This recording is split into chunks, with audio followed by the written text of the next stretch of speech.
All right, what's up, guys? I know it's been a little while since I made a video recently, been kind of busy, but I wanted to end up making a video about Stardew Valley. I know the game's a little older now, and I actually tried playing it right around when it first came out, but I didn't really get into it. I think it's so the game's kind of slowly started taking over my life. It's kind of became an addiction, and I've just started playing it every single day.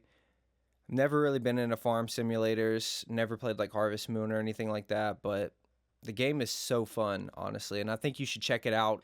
The game starts with your grandfather leaving you a letter. He tells you to open it when the time is right. So you're working a corporate job and you quickly start to feel overwhelmed, overbearing due to the job, which is extremely relatable, and that really grabbed my attention. But you decide to open the letter, which contains the will to your grandpa's farm. You catch a bus and head to Pelican Town, where the farm's located. You're quickly introduced to Robin, who's the town carpenter. She takes you to meet Mayor Lewis. Once you arrive at the farm, you notice it's a bit overgrown and requires some maintenance. Nothing, that you can't handle. Mayor Lewis is caught in the act of breaking into your new home, and he also recommends tomorrow that you explore the town and introduce yourself to the residents. At this point, once you wake up, you decide exactly how you want to spend the day. So you can plant parsnips, clean the farm, go to town, and explore. And this is a good and a bad thing because it can make the game instantly overwhelming. Since there aren't really any clear objectives, my first playthrough, I just planted crops and went to bed, rinse and repeat, which became very boring. I still recommend taking the playthrough slow and just being curious. The game offers a lot of mysteries to discover and rewards to obtain.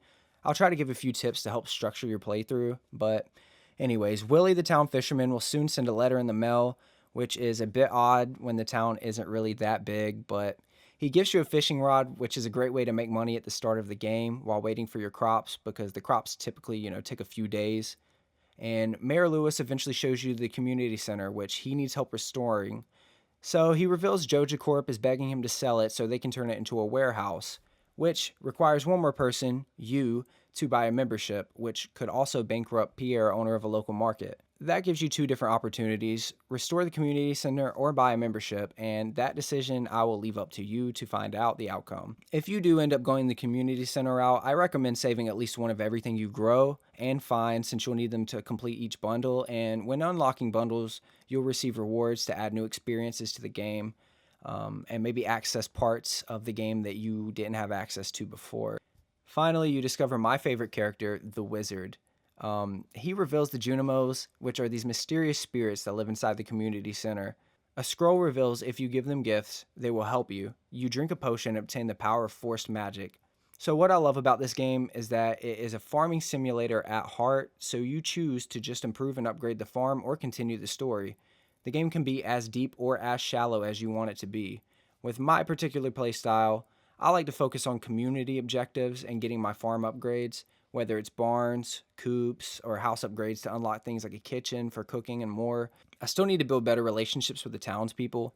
You can do this by giving them gifts and discovering what they like or dislike, but the days can go by quickly, and I enjoy maximizing my time building the farm. So instead of like watering my crops by hand now, I ended up crafting sprinklers, which saves a lot of time, especially later in the game when you get more crops.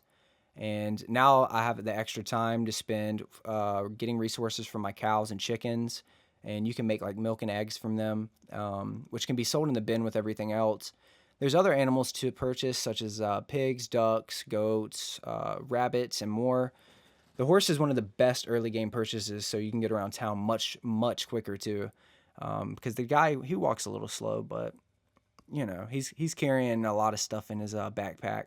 And speaking of the backpack, definitely get that upgrade too, so you can carry more. It's the first upgrade's like $2,000, so it's very cheap, and it doubles what you can carry. You can buy farm upgrades from Robin, and that requires money, wood, hardwood sometimes, which you will need an axe upgrade to get hardwood. It requires stone and minerals. You can purchase animals and items from Marnie. I highly recommend buying a silo first before you get any animals. You can use your scythe to farm wheat, which grows naturally in the farm. You don't have to plant that. And the animals eat that, and it'll store automatically in the silo. Make sure you don't farm all of it. You want to leave some so it'll regrow, and it'll save you a lot of money because money is very scarce at the beginning of the game, and you pretty much need money to purchase all the upgrades and to buy crops and stuff like that. But usually after I tend around the farm, I like to either go fishing or go to the mines.